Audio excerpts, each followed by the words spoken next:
Gần đây, đô la Mỹ đang cho thấy những dấu hiệu giảm giá so với nhân dân tệ Trung Quốc. Tuy nhiên, điều đáng chú ý là US dường như không có đủ động lực để phá vỡ ngưỡng quan trọng 7,2260. Liệu lực cản này có dẫn đến những thay đổi lớn hơn trong tương lai?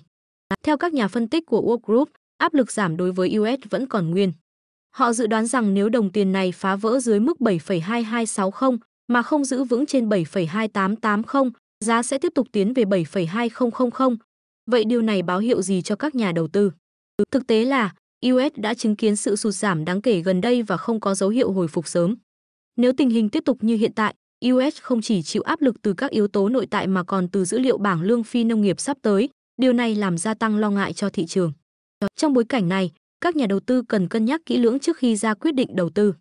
Tuy nhiên, đầu tư vào thị trường ngoại hối luôn tiềm ẩn nhiều rủi ro mà bạn cần chuẩn bị trước.